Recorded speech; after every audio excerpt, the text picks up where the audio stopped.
quarterback. Which guy stands out to you?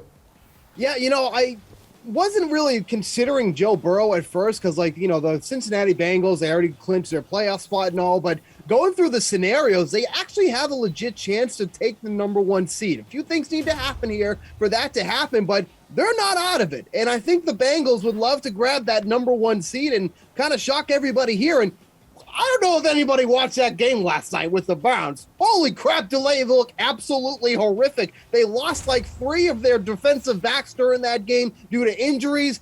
Baker Mayfield's already like, just get me into surgery. I don't even want to play week 18. Get me out of here. That team looks like an absolute disaster. So with one team who has already basically given up, and then you got a team who has a shot to win the number one seed in the AFC with the Bengals, I'm liking what I'm seeing here from Joe Burrow at 7,200. He's one of the more expensive guys on this slate, but he's been absolutely locked in against the Chiefs, against the Ravens. Another good matchup here against the Browns. If he's healthy and those defensive backs are still out for the Browns, absolutely love Joe Burrow this week. Yeah, Chase wants to lock up that Rookie of the Year. Joey B wants to lock up Comeback Player of the Year. Pearce, what about you, man? Which quarterback stands out to you here when you're looking at the salaries?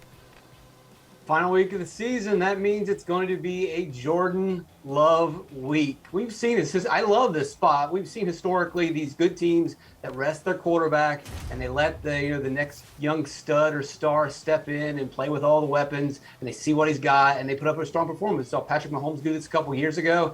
The most famous or infamous episode of this was 2011 with Matt Flynn stepping in for Aaron Rodgers in Green Bay against Detroit and throwing for almost 500 yards and 6 touchdowns. Now, Matt Flynn never did anything. He got a big contract, but in that week, he absolutely destroyed fantasy football.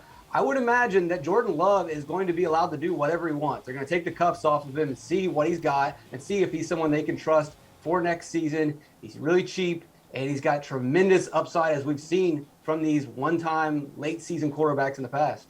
All right, yeah, he's $5,500 there at Detroit. Matty, quarterback you think you must roster this week? You like his price?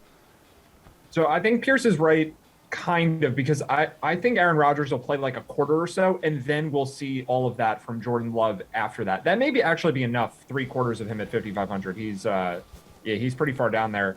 I think this week everyone is playing Jonathan Taylor. One, because the Colts need to win, and then he's got incentives in his contract. There's rushing record. There's all of that stuff. He's trying to win Offensive Player of the Year, potentially MVP. And it's going to be really easy to fit him at 9,300. So Carson Wentz is the guy I'm looking at here. He's pretty underpriced for what's a really, really good matchup against the Jaguars. 5,800 for him, 5,900 for Pittman. I think this is a pretty good stack. And then I think you're also getting a ton of leverage on Jonathan Taylor. Maybe Jacksonville scores a touchdown or two early and the Colts actually need to throw the ball. That's the scenario I'm looking for. So for like the GPP leverage play, this is the one, at least at this point of the week, that stands out. I'm sure a lot could change, but for now, I'm going with Wentz.